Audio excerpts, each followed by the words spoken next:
Welcome to Commander Tilt. My name is Clark. Just a little bit about my channel. I do Commander gameplay videos, and in the videos, I'm actually playing both sides of the battle. My decks are budget Commander decks. I don't have any decks that are over $50, and I get many of the inspiration for my decks from the EDH Rec website, but then also from Commander Quarters. So, and what I do is I have created a bracket system where I play the decks against themselves, and then it's a best of 3 competition for each battle, with the idea that as they get better, then they will advance and the bad ones will fall aside. And I like to see the competition and to see which one is going to win and have the victory over the entire group. This is an 8-team battle, and this is the 3rd battle in the 2nd Commander Tilt that I have done. This battle we are featuring Shanna, Sisay's Legacy versus Muldrotha, the Gravetide. Muldrotha is a Sultai commander that allows you to cast spells directly from the graveyard. Shanna is a Selesnya commander that gets bigger the more creatures are on the battlefield, and she also is not able to get targeted by spells. So Shanna's an odd commander because she wants to go wide and get big at the same time. So we're going to see how this gameplay goes, and I sure appreciate you watching. This is Sisay, the Wandering Bard. I have been following Shanna, Sisay's Legacy, for as long as I can remember. She is a fearsome general, a gatherer of men and warriors, a fighter beyond compare, and I am proud to present to you this battle, where we shall be taking on the dread hordes of the wicked Muldrotha, the Gravetide. Muldrotha, that demon spawn from whence no one knows, brings creatures back from the graveyard, like zombies and skeletons and unknown evils. We must defeat it! Are you with me, my people? Are you with me? I am Whisper, blood liturgist. I have been asked by my mistress, Muldrotha, to narrate this battle. I would do anything for my dark mistress, the avatar of the grave. Here's the opening hands. Shanna drew Bestial Menace, Martyr's Cause, Wood Elves, Blossoming Sands, Evolving Wilds, Shimmering Grotto, and a Forest. Muldrotha drew Hypnotic Siren, Courier's Capsule, Horizon Spellbomb, Traveler's Amulet, Darksteel Citadel, Simic Guildgate, and an island. Shanna won the die roll. Let's get started. Fearful and sunny afternoon, when our army took flight upon the weatherlight, we noticed a blossoming sands and the beautiful sunline beyond the horizon. Shall draw an island, shall play the island, and then tapping it, a traveler's amulet. Our ship continued past the forests of Chandalar, and we put forth our first call. The Suture Priest Ix answered it. First we untap, draw a swamp, which we shall play, and tapping 2 mana, Courier's Capsule. Continued past more forests, and Shanna put forth the call.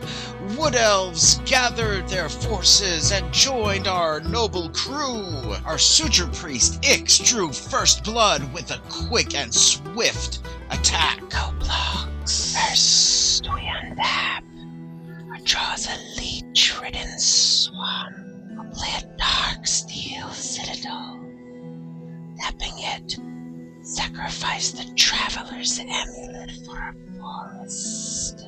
We'll tap 2 mana for the courier's capsule, drawing Tatiova, an unbridled crow. On end step, shall discard the Simic Guild Gate to hand a scythe. Beautiful plains were rolling beneath the weatherlight. Shanna put forth the call again, and an army of beasts answered the call. Snakes, elephants, and wolves came to our aid. The second round of combat happens, and again, Ix, and this time the wood elves joined the fray. No blocks. First we untap. Draw blighted woodland. Shall play a forest, and play unbridled growth on dark steel citadel. Next we shall tap a mana for horizon spell, and then sacrifice it to gain a forest and draw Shieldred, the whispered one.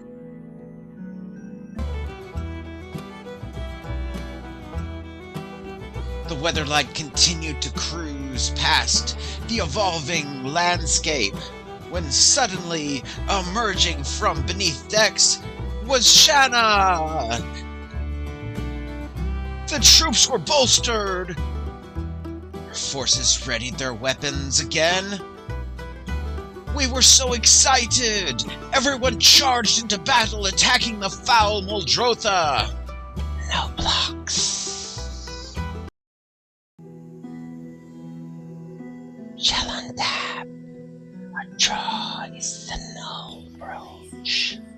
Shall play an isle, and then we shall tap all the mana save 1 for Tatiova, then Thick Druid, then shall pass the turn. I wonder if this is where I'm supposed to be.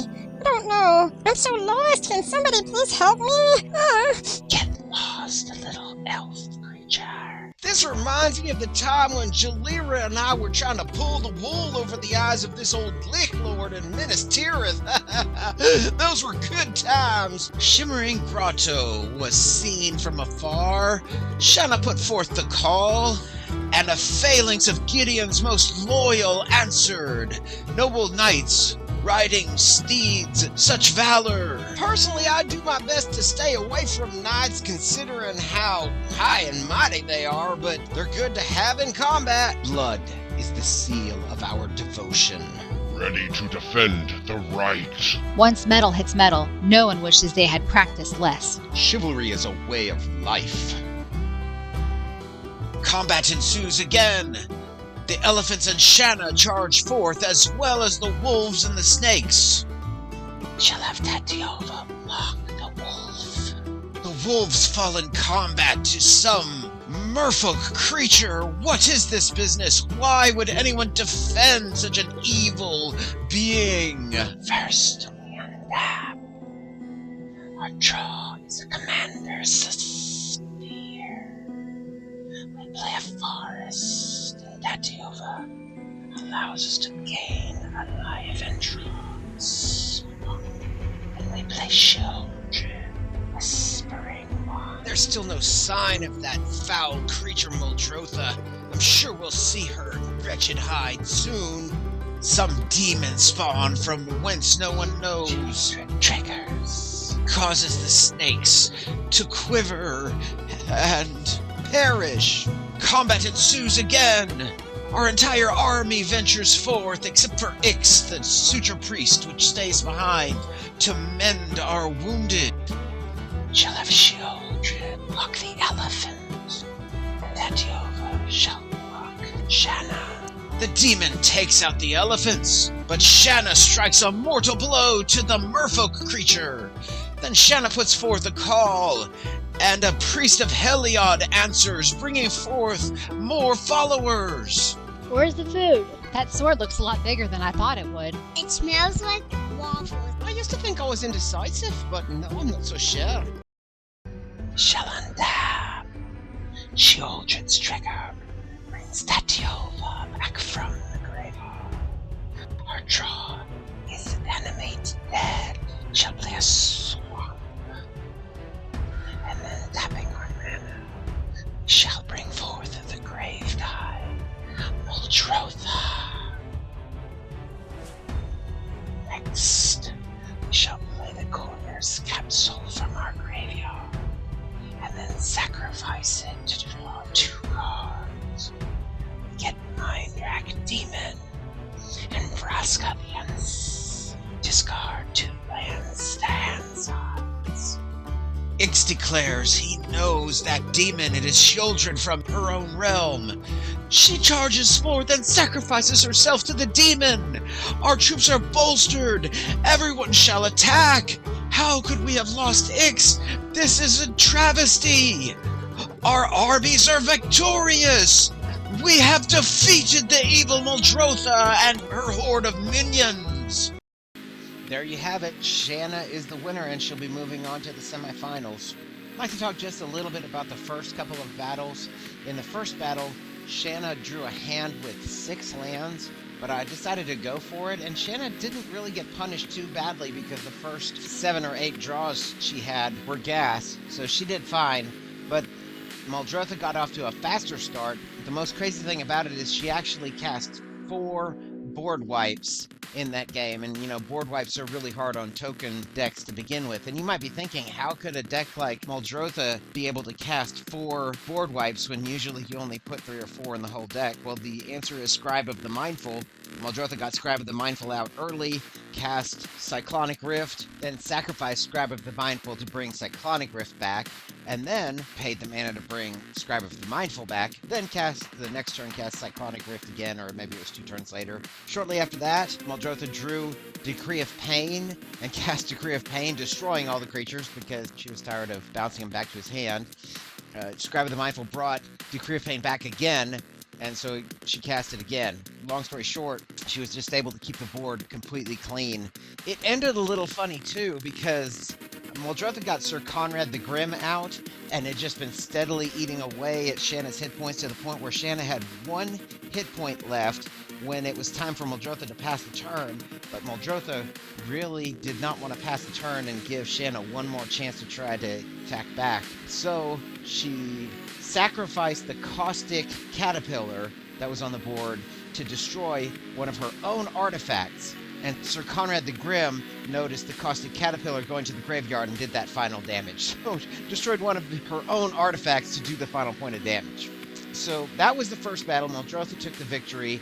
The second battle, very short, and Shanna took it without much difficulty. So this was the third battle, and of course Shanna won once again. So Shanna is moving on to the semifinals. The next battle I'm going to feature is going to be Scion of the Ur-Dragon versus Kambal, Consul of Allocation. I've jokingly entitled Kambal the Conservative because Kambal is a life gain deck, so he is very, very pro-life, always wanting to gain life and being pro-life. I thought that's the conservative stance.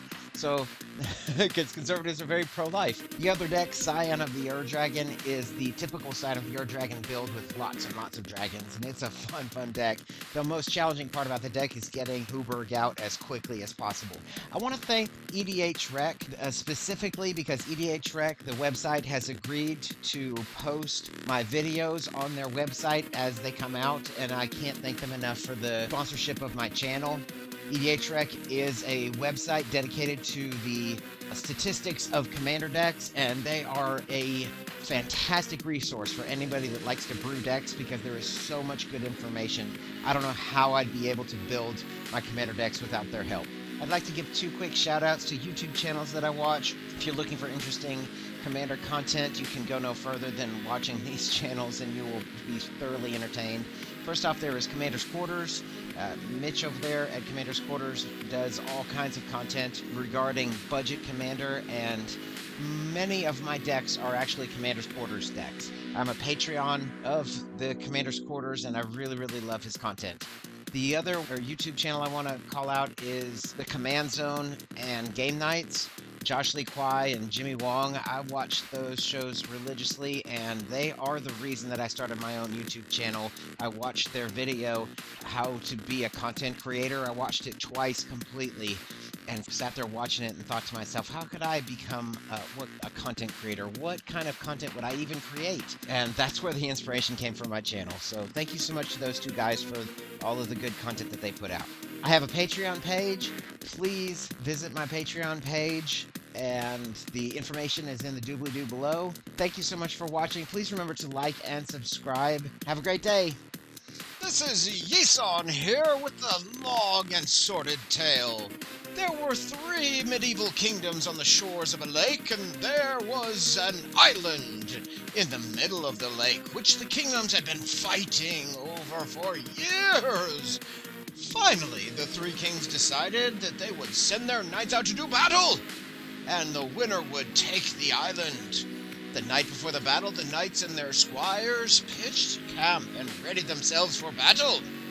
The first kingdom had 12 knights, and each knight had 5 squires, all of them busily preparing for battle. The second kingdom had 20 knights, and each knight had 10 squires. Everyone at that camp was also busily preparing for battle. At the camp of the third kingdom, there was only one lonely knight with his lone squire. This squire took a large pot and hung it from a looped rope in a tall tree. He busied himself preparing the meal while his knight polished his own armor.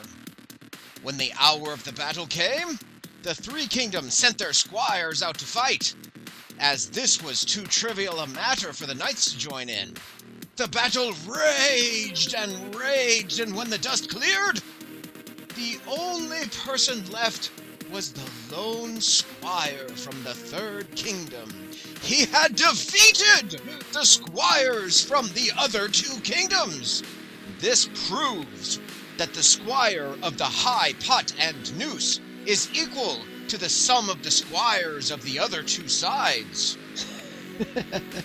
That's a long ways to go for a math joke.